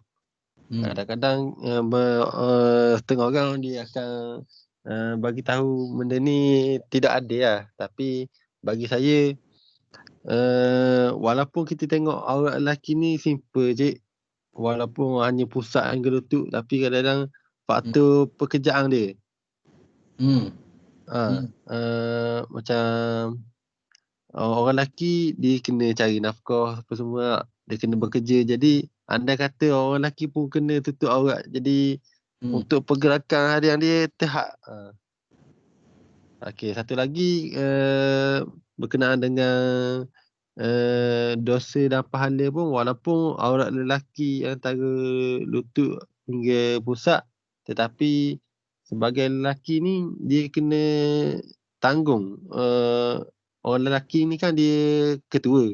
Jadi dia bertanggungjawab terhadap orang di bawah dia, iaitu isteri dia, anak-anak dia, adik saudara perempuan dia, mak dia. Jadinya dia kena ambil tahu berkenaan dengan aurat isteri dia. Dan dia juga menanggung jika orang bawah jagaan dia ni membuat buka aurat, dia tanggung dosa. Sebab sebagai ketua dia kena bagi nasihat, tegur. Seperti mencegah benda tu. Okey. Itulah Ustaz. Okey. Siapa lagi? Bagus, Mualim. Hakimi. Lama tak dengar Hakimi ni. Ya, Ustaz. Okey. So apa pandangan awak tentang masalah tadi tu? Yang orang kata Islam ni sebagai agama diskriminasi pasal aurat wanita ni. Okey, Ustaz. Pada pandangan saya, Islam buat peraturan seperti itu adalah penting lah, Ustaz, untuk menjaga kehormatan kaum wanita. Kita tengok sekarang Islam buat peraturan ni pun dah ramai kaum wanita macam tidak menjaga kehormatan dia. Kalau Islam buka macam bebas perkara tersebut, seperti melonggar perkara tersebut, akan terjadi banyak kemudaratan kepada kaum wanita ni. Lepas tu ia boleh juga menjaga aib kaum wanita, Ustaz. Supaya kaum lelaki tidak melihat dengan nafsu mereka, Ustaz. Okey, saya setakat tu, Ustaz. Okey, bagus. Hakimi. Ada siapa nak tambah lagi?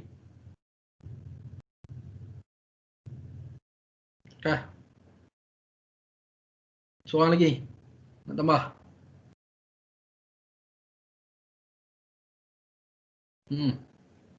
Siapa lagi? Aizat dah, Habil dah, Alif dah. Akmal. Okey, apa pandangan awak tentang isu-isu tadi? Okey, dari sini kita boleh nampak yang dirumuskan ni kita kena jaga aurat lah. Baik daripada wanita ke wanita, wanita ke lelaki, lelaki dan lelaki, memang kita ada aurat dia yang disebutkan.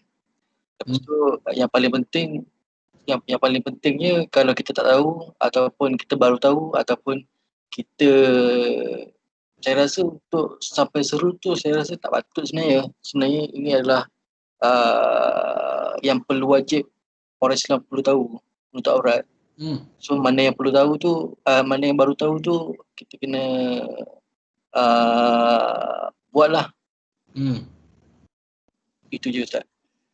Okey, bagus. Okey, dia cerita dia gini. Kenapa orang perempuan dia tutup aurat dia lebih banyak berbanding dengan orang lelaki? Contohlah, saya bagi contoh paling mudah lah. Kan?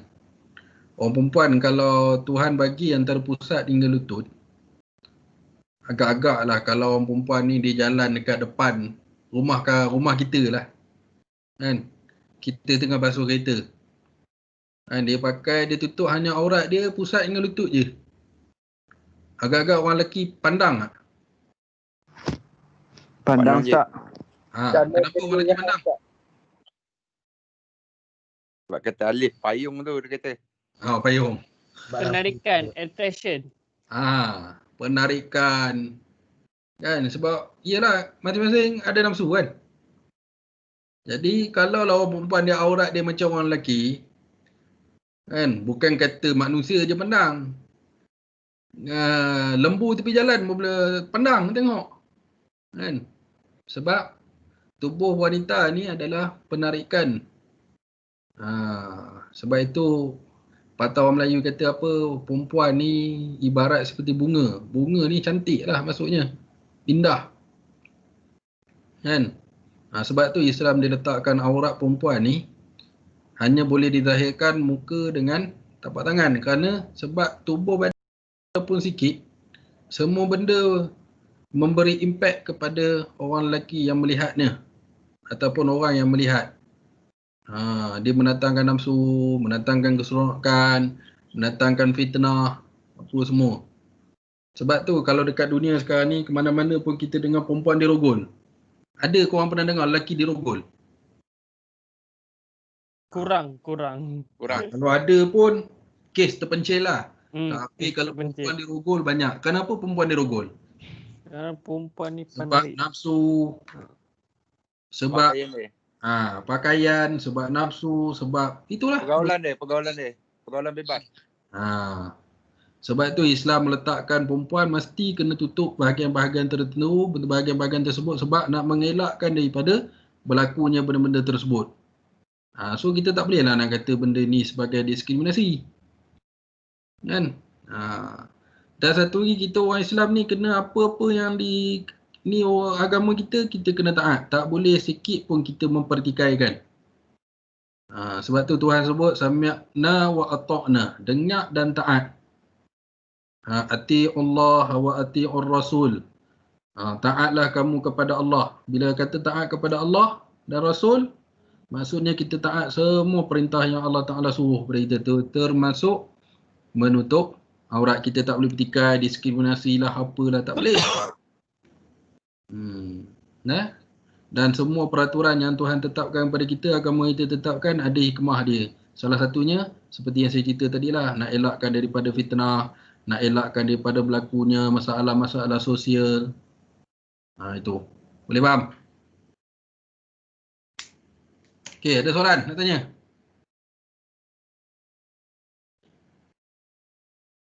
Tak ada ya? Tak ada Ustaz. Okey, so kita pergi yang seterusnya. Aurat di hadapan wanita kafir. Okey, saya minta Nadirul. Okey, aurat di hadapan wanita kafir. Aurat perempuan muslimah pada pandangan perempuan kafirah menurut pandangan majoriti ulama fiqh adalah seluruh tubuh kecuali muka dan dua tapak tangan. Manakala menurut pandangan sebahagian ulama mazhab Syafi'i, termasuk sebahagian ulama mutakhirin mazhab Syafi'i, bahawa aurat perempuan muslimah pada pandangan perempuan kafir adalah selain kepala, tangan dan kaki. Okey, apa pandangan kamu? Apa yang awak faham? Okey, pada pendapat saya kan, kita kena ikut ni lah, mazhab Syafi'i ni Ustaz kan. Dia cakap termasuk sebahagian ulama bahawa aurat perempuan muslimah pada pandangan perempuan kafir adalah selain kepala, tangan dan kaki. Maksudnya okey, macam orang puang hak Islam lah. Maksudnya dengan kafir aurat dia ni lah kepala, tangan dan kaki. Sebab kita kena ikut mazhab Syafi'i. Betul tak? Pada pendapat saya faham gitu je lah aurat. Maksudnya dengan wanita kafir gitu. Okey. Pada asal dia, perempuan yang muslimah di hadapan aurat perempuan muslimah kepada orang kafir ni, perempuan kafir ni adalah muka dan juga tapak tangan yang boleh dizahirkan. Walaupun macam tu, ada pendapat daripada mazhab Syafi'i mengatakan bahawa boleh dizahirkan kepala, tangan dan juga kaki. Okey, ketiga-tiga benda ni selalunya berlaku, contohnya macam kita duduk di asrama. Contohnya macam asrama AKM ni, dalam 20 orang budak perempuan tu ada 2-3 orang adalah bukan Muslim. Iaitu daripada Bumiputra, Sabah, Sarawak. So macam mana aurat dia? Kepala, tangan dan juga kaki dia yang boleh dizahirkan. Lain daripada tu, tidak boleh dizahirkan. Lain daripada tempat-tempat tersebut, sebaiknya, bukan kata lain, sebaiknya kalau kita boleh tutup semua, kita tutup. Kalau di asrama pun. Tapi kalau di asrama disebabkan benda-benda tertentu, menyebabkan kita sukar dan sebagainya, so boleh dizahirkan kepala, tangan dan kaki. Kalau luar daripada tu, kalau kita duduk tempat ni, kita boleh tak menjadi kesulitan kepada kita, tak jadi masalah pada kita dan sebagainya, maka kita kena tutup semua sekali. Kecuali muka dan juga tapak tangan. Boleh faham? Boleh faham? Okey, faham. Faham Okey, so ada apa-apa nak tanya tentang ni?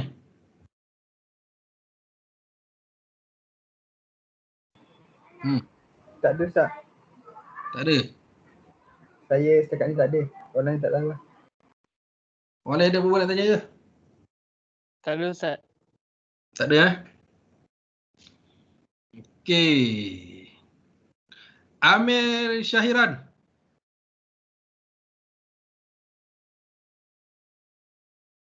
Mana Amir Syahiran? Ya saya Ustaz. Ya.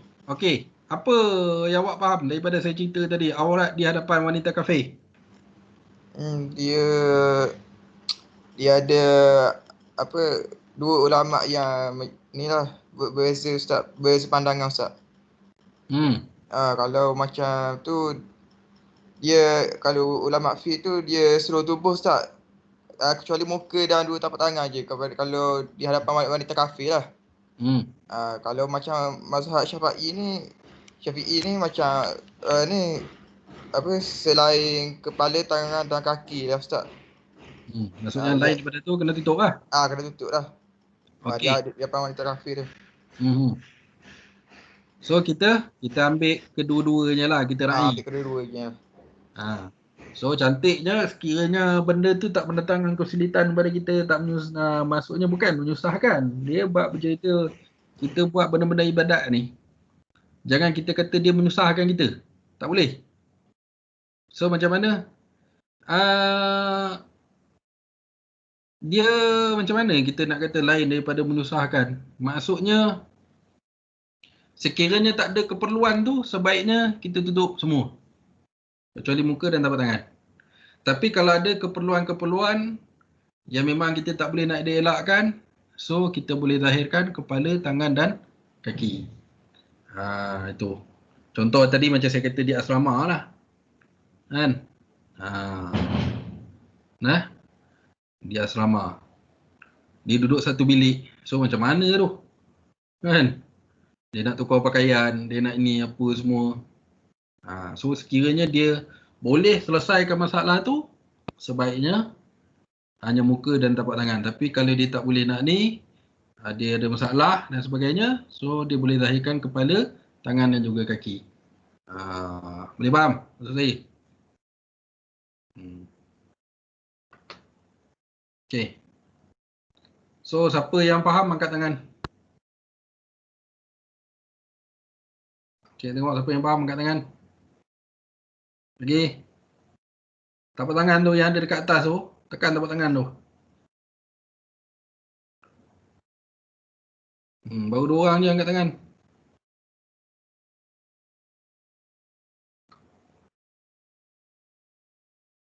Yang lain mana yang lain? Hello. Semua faham ke? Respon saya. Semua faham ke? Faham. Faham Ustaz. Okay, ni tujuan dia saya nak tengok kamu masih ada ke dah keluar. Ataupun tinggal video je. Okay. So kita pergi yang seterusnya. Adab dan batas pergaulan. Ini saya nak minta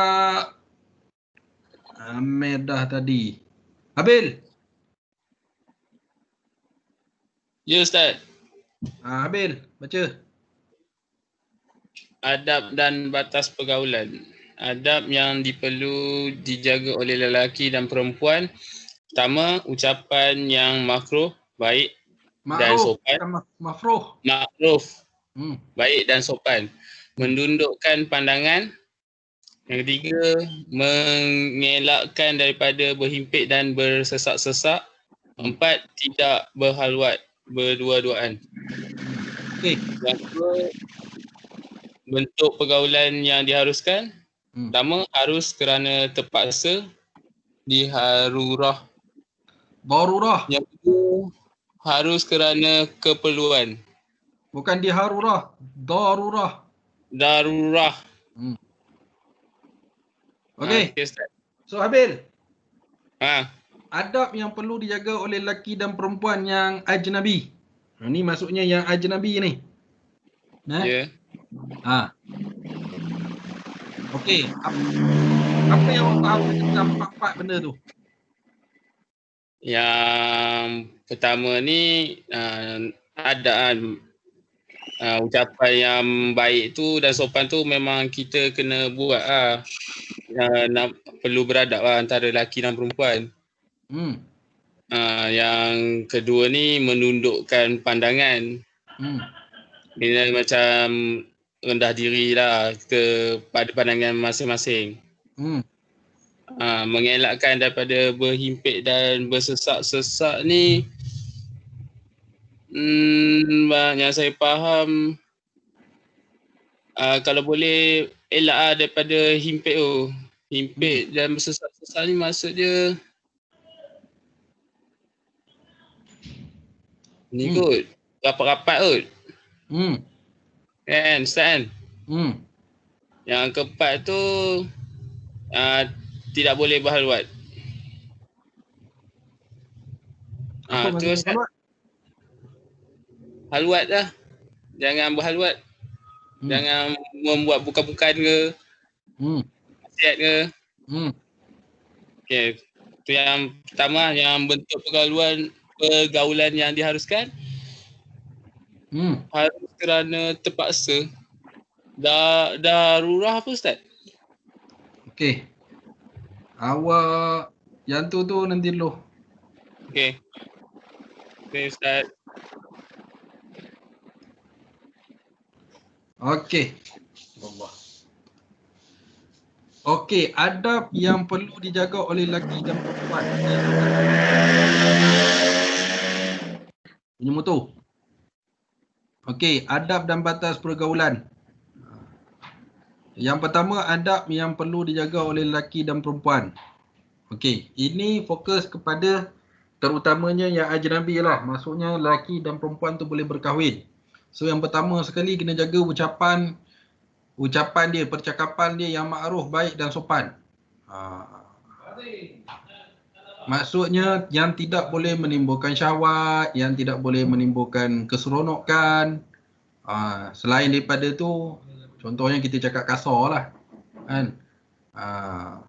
Dia maksudnya makruf kat sini ni, suara perempuan tu ataupun lelaki tu boleh mendatangkan syahwat kepada orang yang mendengarnya. Contoh macam Habil tadi kan, mana Habil? Macam Habil tadi kan, dia pergi pasar, dia beli tepung talam contoh. Yang meniaga tu orang perempuan, anak dara lagi. Dia panggil dekat Habil abang, lembut je. Habil dengar pun seronok. Contoh lah Habil, kan kata ni contoh. Ya Ustaz. Boleh tak boleh Habil macam tu? Kalau perempuan tu buat tu kalau niat dia sopan boleh Ustaz, tapi laki tu kena tahan kot. Oh, laki tak tahan tahu mana Habil. Kalau tak tahan tak boleh lah, kena tegur. Tak boleh lah maksudnya. Tak tahu lah kalau awak ni iman kuat kan. Berat. Subhanallah. Iman kuat pun susah je. Pegang tasbih So dia tak boleh lah bersuara lembut macam tu. Kan? Jangan Ustaz, semua imannya senipis kulit bawang Ustaz. Kan? So dia kena suara yang sepatutnya. Kan? Suara yang sepatutnya yang tak boleh menimbulkan syahwat pada lelaki tersebut. Tapi Ustaz kalau dah memang karakter dia macam tu, dia kena belajar bagi ni. Suara lunak ada tu kan, suara lembut dayu kita dengar pun alamak. Sedapnya suara dia kan. Tak boleh nak tepung gomak. So dia kena suara yang deras lah, maksudnya tak boleh menimbulkan syahwat kepada orang yang mendengarnya. Sebab tu ada pendapat tentang orang perempuan menyanyi ni kan. Pendapat memang orang perempuan ni tak boleh menyanyi sebab dia melunakkan suara dia, sebab boleh menimbulkan fitnah. Itu mengaji pun tak boleh sebab boleh menimbulkan fitnah. Ada setengah pendapat kan. Termasuklah apatah lagi pergaulan kita dengan perempuan di tempat-tempat ramai. Perempuan tu jadi cashier ke, dia mengajar kita ke kan, rakan sekelas kita ke, rakan sejawat kita ke, cerita tentang kerja. So dia kena suara yang sepatutnya untuk mengelakkan fitnah-fitnah tadi ni berlaku. Okey, boleh faham? Abil? Faham Ustaz? Okey, menundukkan pandangan. Bukan maksudnya tunduk je, tak. Menundukkan pandangan ni contoh. Awak pergi dekat satu supermarket, tengok cashier perempuan, lawa betul. Kan? Macam heroin Hindustan. Kan? So kita kena elakkan daripada tersebut. Kecuali ada beberapa perkara yang dibolehkan. Contohnya kita memang mencari pasangan untuk berkahwin. Kan? Salah satu fitrah orang lelaki ni dia suka tengok, dia nak yang lawa-lawa, yang ikut cita rasa dia. Di situ dibolehkan. Tujuan nak berkahwin dan bukan untuk berseronok-seronok. Boleh faham? So lain daripada tu, bukan tujuan berkahwin, maksudnya dia kena tundukkan pandangan. Dia tak boleh renung mata kawan tu tak boleh renung mata dia. Dia tak boleh tengok tempat-tempat tertentu. Kan, tubuh badan dia ke, apa ke. Kan? Itu. Boleh faham? Kemudian mengelakkan daripada tempat berhimpit bertersak-sesak. Contohnya macam kita nak bas. Sebelah kita perempuan. So kalau boleh kita cari tempat lain, kita cari tempat lain lah. Jangan duduk sebelah dia. Kalau lah tak ada dah sangat, memang tak ada dah. Duduk tu kita kena pastikan jarak dia jauh, dan juga kita tak boleh seperti ucapan tadi, kena sopan, menundukkan pandangan. Itu. Dan juga tidak berkhalwat, tidak berdua-duaan. Ini bagi orang yang bercinta, bercinta-cintun ni. Duduk berdua-duaan di mana, di pantai, di kebun-kebun bunga, di mana-mana tempat, kan, tempat makan sekalipun. Duduk berdua-duaan, duduk rapat-rapat yang bukan mahram. Tak boleh naik motor sekali, tak boleh. Boleh naik motor sekali? Tak boleh je. Awi selalu buat macam tu. Boleh, tak boleh. Awi selalu buat macam tu je. Awi selalu buat gitu ke? Awi. Awi mana Awi? Ada cik. Selalu buat gitu ke? Mana ada cik. Mana ada. Mana ada sekarang selepas sebelum tu? Yang buruk jangan dikenang cik. Yang buruk jangan dikenang. Okey. Boleh nak motor sekali tak? Boleh. Dulu Awi kata boleh, sekarang kata tak boleh je. Boleh tak? Kecuali ayah perempuan tu duduk tengah tak? Kalau ayah perempuan tu tak duduk tengah? Tak boleh asal. Abang dia duduk tengah. Pasal apa tak boleh? Saya duduk tengah tak? Pasal apa tak boleh? Nanti bersentuh-sentuhan Ustaz. Boleh. Boleh, tapi ada jarak. Motor tu kena seat ada dia. orang ketiga tak? Ada SOP tak? Ada break emergency. Jarak 2 meter, jarak 2 meter. Jarak 1 meter SOP. Seat licin je. Boleh apa naik motor sekali? Beg depan pakai 2 port. Duduk dalam radio. Motor ada 3 je. Ada 3 boleh tak? Ada 3. Tak boleh Ustaz, tak boleh. Okey, boleh naik sekali. Tapi motor tu seat dia kena panjang 2 meter. Kan? Kena body part Ustaz. Seat dia kena panjang 2 meter boleh lah naik sekali. Tapi kalau seat dia pendek macam motor sekarang ni tak boleh lah. Duduk rapat. Kan? Perempuan tu duduk belakang, lelaki tu duduk depan bawa motor. Kan? Itu. Okey, itu melawak dia. Okey, so bentuk pergaulan yang diharuskan. Kejap saya cari seorang. Razmi.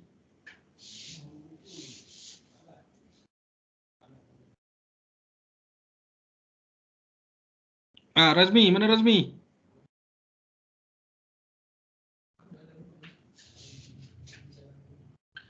Razmi mana Razmi? Ya Ustaz, sorry Ustaz, sangkut-sangkut. Sangkut-sangkut. Okey. Ya. Ni nampak dah ni. Adab dan batas pergaulan ke Ustaz? Okey, baca yang bentuk pergaulan yang diharuskan. Bentuk pergaulan yang diharuskan. Satu, harus kerana terpaksa. Kedua, harus kerana keperluan. Okey, macam mana tu? Yang awak faham? Harus kerana terpaksa. Maksudnya dibolehkan kerana terpaksa lah Ustaz. Macam duduk berhimpit kan? Duduk? Berhimpit. Okey, macam mana tu?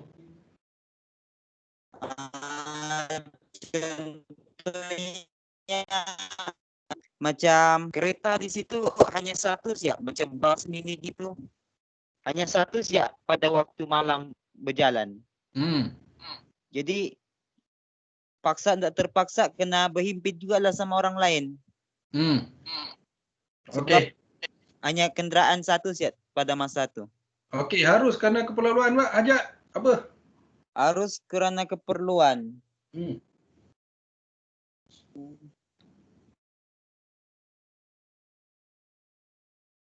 Harus kerana keperluan. Dah dapat lah Ustaz. Oh, tak dapat dah. Okey. Awak duduk kat mana ni? Dekat rumah. Kat mana? Dekat rumah. Yelah, dekat mana? Dekat Kampung Tinagian. Tinagian kat mana tu? Dekat kawasan berperang dulu tu Ustaz, dekat Tanduo tu. Oh, Tanduo. Tapi jauh sikit dari Tanduo lah, pedalaman sikit. Oh. Internet okey ya? Internet kadang-kadang hilang Ustaz. Ni awak pakai apa? Data telefon ke pakai streaming? Telefon Ustaz. Sebab sini ada tempat-tempat dia yang ada lain. Oh. Ni awak duduk kat mana ni? Dekat rumah ke dekat luar? Dekat rumah. Okey. Okey Ustaz. Bentuk pergaulan yang diharuskan. Harus kerana terpaksa darurat. Contoh. Nak menyelamatkan orang perempuan dalam kemalangan. Contoh.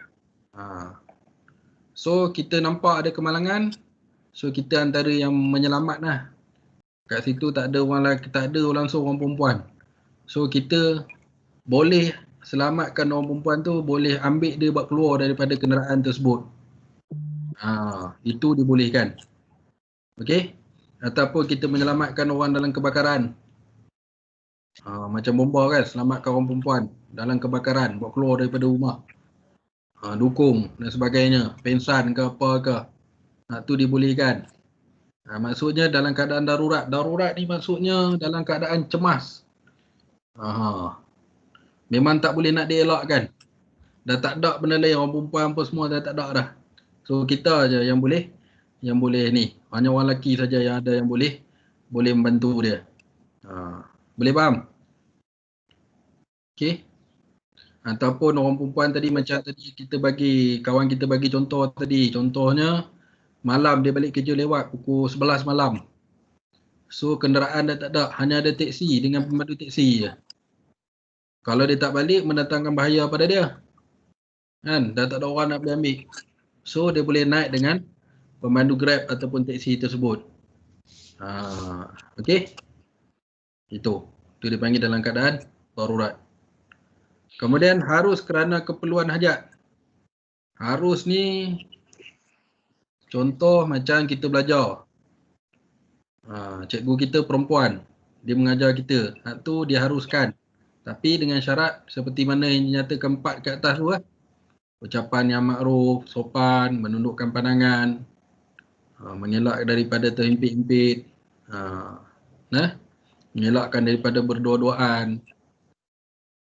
Okey? Boleh faham semua? Contoh lagi apa nama dekat pasar, contoh lagi kawan-kawan kita dalam kelas, belajar sama-sama, dalam kumpulan.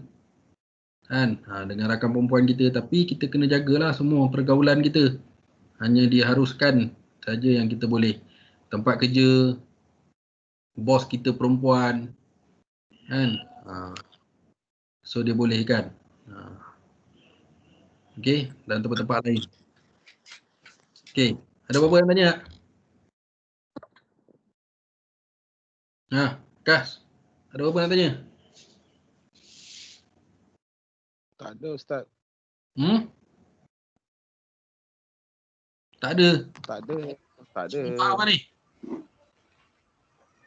Ustaz, macam bersalin macam mana Ustaz? Macam doktor lelaki apa? Okey, macam tempat rawatan bersalin.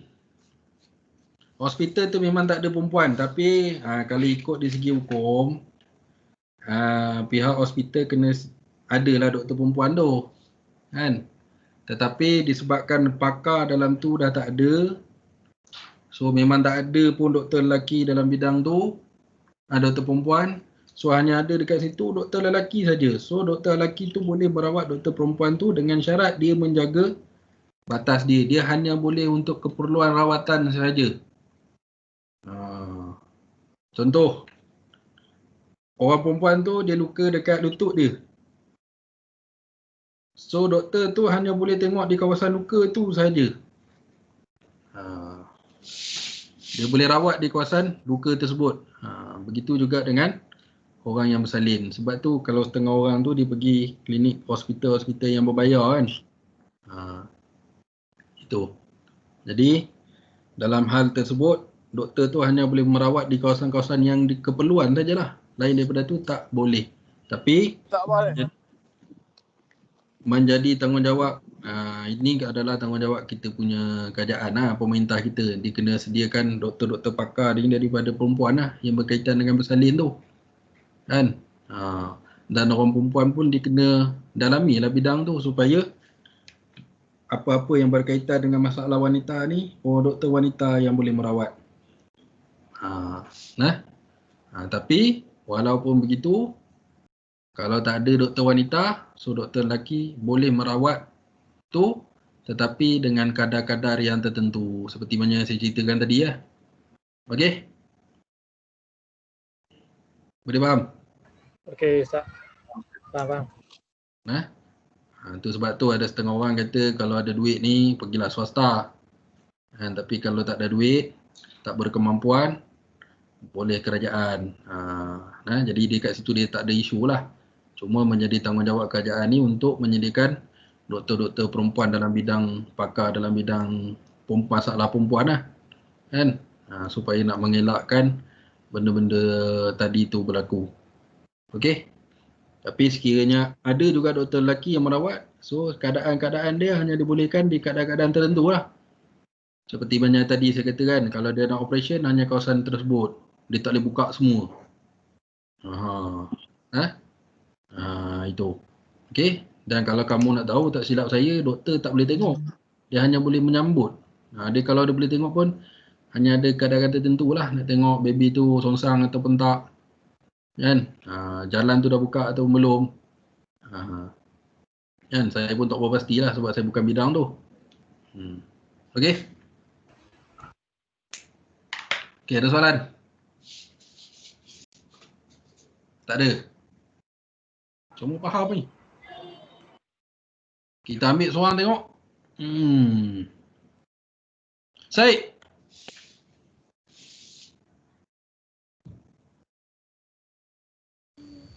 Saya Ustaz.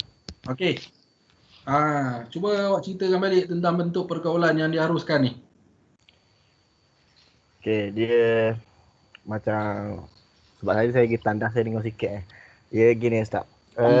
Macam saya dengar Ustaz khabar dia yang diharuskan ataupun yang terpaksa ni ibaratnya macam bomba.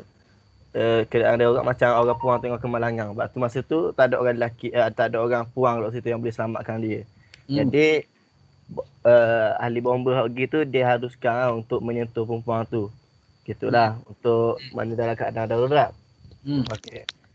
Untuk keperluan ni hajat ni macam untuk macam kan apa? Macam doktor untuk merawat pesakit tu. Itulah saya boleh takak. Okey. Okey, soalan lagi kita ambil Zulkarnain. Ya Ustaz.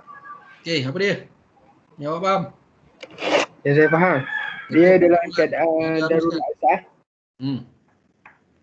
Kalau dalam keadaan darurat ni apabila kita melihat sesuatu, contoh ada sesuatu kemalangan Ustaz. Tapi kemalangan tu kita yang sampai dulu dan masa tu contoh kan tak ada orang malang lalu kat situ, kita yang lalu. Dan aksiden tu pun wanita. So kita diharuskan untuk menyelamatkan dia Ustaz. Tapi kalau dia boleh jalan, boleh pegang dia? Kalau dia boleh jalan, dia boleh jalan, dia boleh keluar sendiri, dia okey, dia tak ada masalah. Kereta je rosak. Dia tak boleh Ustaz. Kenapa? Kalau kita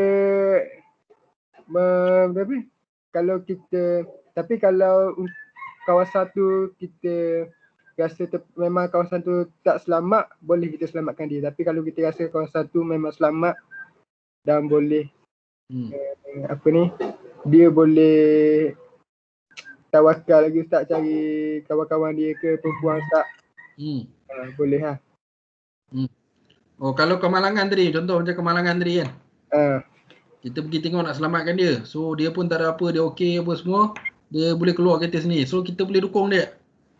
Tak boleh Ustaz, dia boleh keluar sendiri dah. Oh, tak boleh tak boleh. Darurat ke tak darurat tu? Dia tak darurat Ustaz. Okey. Faham tu, faham lah. Faham. Okey, so kita pergi seterusnya. Okey, so saya nak minta Nasri. Kesimpulan. Baca kesimpulan.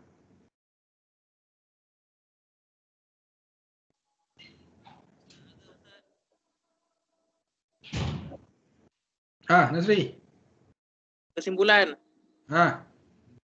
Aurat hendaklah dijaga bagi lelaki dan perempuan mengikut syariat yang ditetapkan. Yang kedua, ada beberapa perkara yang diharuskan oleh Islam bagi pergaulan lelaki dan perempuan.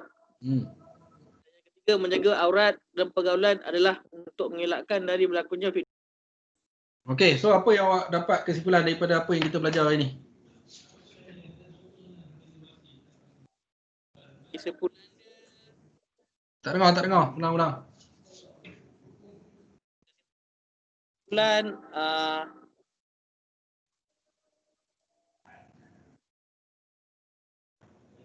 aurat ni adalah wajib Ustaz. Bagi lelaki dan perempuan.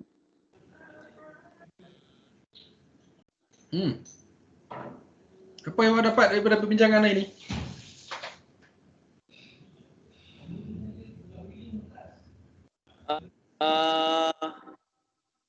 Kesimpulan dia, saya dapat tahu jugalah sedikit tambahan daripada pembelajaran hari ni.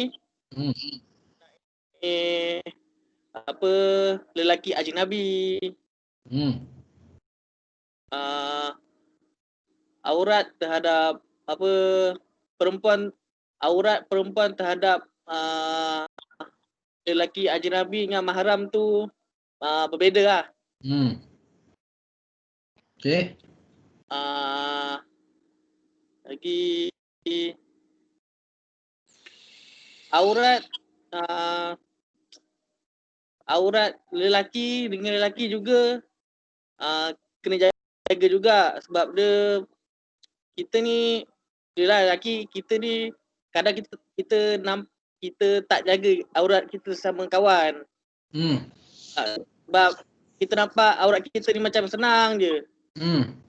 Tapi aurat tetap kena jaga. Betul lah. Yalah, sebab apa kita kena jaga? Sebab takut benda-benda bertimbulnya fitnah. Nah, timbulnya viral sekarang ni kan. Sebelum viral pun kita kena jaga, tambah ada viral sekarang ni pun lagilah kita kena jaga kan. Betul. Itu. Ada lagi? Itu je kot Ustaz. Okey, seterusnya Alif Rahimi. Ya Ustaz. Okey, apa kerumusan yang awak dapat hari ni kita belajar? Yang saya dapat hari ni dapat tahu apa ni yang macam kira ni supportingnya kira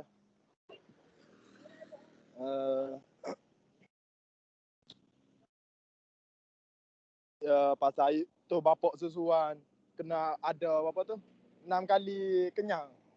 Betul saya tak tahu lagi tu. 6 kali kenyang. Terus.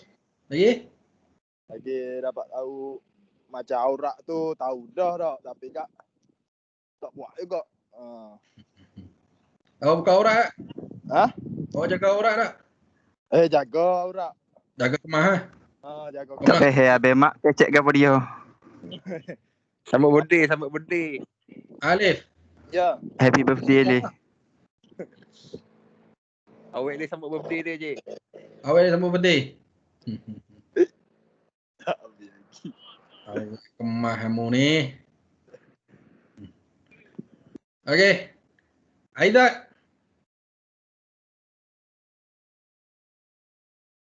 Ya Ustaz. Apa rumusan yang awak dapat? Rumusan yang saya dapat, kita dapat tahulah Ustaz batas-batas antara lelaki dan wanita, antara yang mahram, yang ajnabi. Lepas tu dalam keadaan dan situasi macam mana Ustaz, dalam keadaan darurat, dalam keadaan terpaksa Ustaz semua tu kan.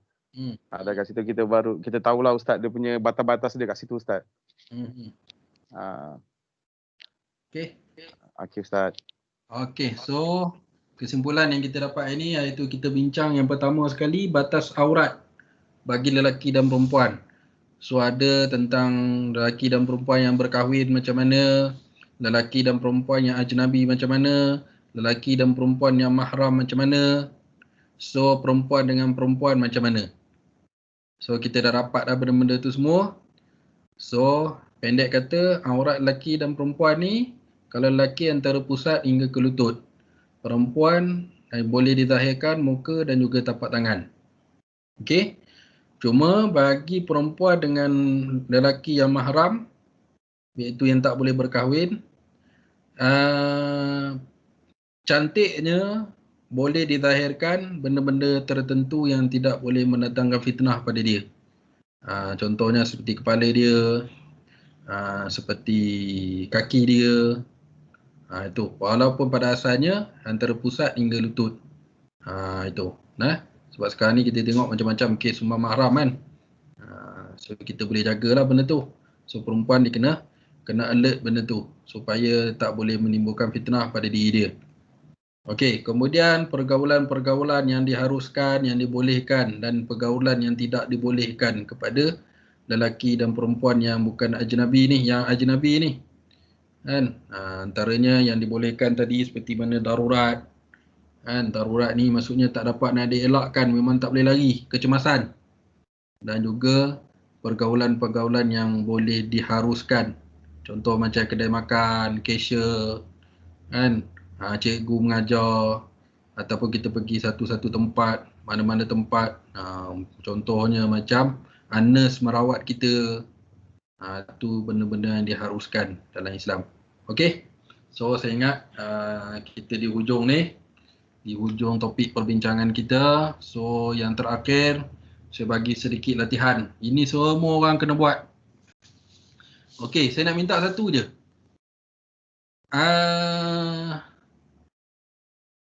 Boleh buat dalam bentuk video tak? Semua. Rekod video kita cakap. Rekod apa? Rekod apa Ustaz? Buat dalam bentuk video. Buat macam ni. Macam video yang saya tunjuk tadi tu, boleh? Tak pandai Ustaz. Tak pandai Ustaz, lagi tak? Tak pandai Tak pandai Ustaz. Rakam diri Kalau buat sendiri slide pandai ya pandai, Ustaz. Dok pandai Ustaz. Saya dok pandai. Okey, kalau gitu buat dalam bentuk PowerPoint, sekurang-kurangnya PowerPoint tu kena ada 5 keping. Slide. Oh, bandar PowerPoint. Isu apa Ustaz? Isunya? Tajuk. Tu. Saya dah bagi tu. Huraikan pergaulan lelaki dan perempuan di tempat kerja yang diharuskan oleh Islam. Alamak, saya punya slide tak nampak. Okey. Siapa yang tak nampak saya bacakan. Huraikan pergaulan lelaki dan perempuan di tempat kerja yang diharuskan oleh Islam. Kena atur bila Ustaz? Kena atur bila 9 hari bulan 12. Paling Ustaz, soft team. Paling kurang berapa tadi? Berapa slide? 5 slide. Pendek-pendek. Saya buat banyak-banyak, buat poin-poin je. Bagi lawa-lawa. Saya nak lawa-lawa. Baik Ustaz. Okey, bobo dalam tim. Baik Ustaz Kur. Okey, sekejap saya nak tunjuk kat korang. Okey, korang pergi dekat tim. Nampak kan tim? Nampak. Nampak tim Nampak perkataan file ni? Nampak. Pergi tekan file ni. Okey, dia keluar ni nama-nama korang bla bla bla bla bla. Okey, ni ada slide yang saya bentang kat korang kan. Dia masuk sini juga. Korang pergi tekan butang upload ni, rekam file, ambil PowerPoint. Rename dulu file PowerPoint tu. Tak nak bubuh. Okey, tajuk dia apa? Nama. Bubuh nama masing-masing. Tajuk dia tu bubuh nama masing-masing. Boleh faham? Ustaz, masuk dekat file mana tadi? Aurat dan pergaulan ni? Dia tak ada file. Dia tak ada. Korang terus masuk PowerPoint korang tu, masuk file. Ni dekat sini, dekat upload. Okey. Dekat upload, keluar file dengan folder. Okey. Semua file kita letak nama kita ya Ustaz? File ni berbual atas nama kamu. So upload masuk. Boleh faham? Okey. Macam korang buat Faham. Macam korang buat video-video ni. Muhammad Akmal, apa semua. Ustaz tak nak buat satu folder untuk kita masuk dalam tu senang. Buat satu folder. Buat satu folder. Sekejap, saya buat siap. Kau boleh buat sendiri lah, Yin. Tadi semua masuk dalam tu semua masuk dalam tu Yelah, kau boleh buat. Ya, tapi dia nak masuk Ustaz dalam tu. Okey. Ya, Asmawi. Silap. Okey, saya buat folder saya siap latihan pengukuhan pergaulan. Okey. Nampak dia dah masuk? Semua masuk dalam file ni. Dalam folder ni. Latihan pengukuhan aurat dan pergaulan. Boleh? Boleh. Boleh Ustaz. Okey. Pergi dekat sini, dekat file. Cari latihan tadi tu. Mana dia? Ni, latihan pengukuhan dan aurat dan pergaulan. Buka file ni, upload file. Okey? Okey. Boleh faham? Yes Ustaz. Okey, so kita di penghujung. So, terima kasih kepada semua yang bagi kerjasama dengan saya. Okey. So, ada apa-apa soalan lagi nak tanya di hujung-hujung ni? Tak ada, Cik. Okey, tak ada. So, Nazri nak baca doa Ustaz. Tak ada. Tak apa, nanti sekali lagi. Nazrin. Doa penutup, Nazri nak baca. Nazrin baca doa penutup. Bismillahirrahmanirrahim. Wa'as innal insani lafi khusr innal ladzina amanu wa amilus solihati wa tawassaw bis haqq. Okey. So, insyaAllah kita akan jumpa pada minggu depan. So, jangan lupa 9 hari bulan 12 hantar PowerPoint semua. Nanti saya nak tengok. Okey? Baik Ustaz. Okey, saya sudahi dengan wabillahi taufiq wa hidayah. Wassalamualaikum warahmatullahi wabarakatuh. Waalaikumsalam. Okey. Waalaikumsalam.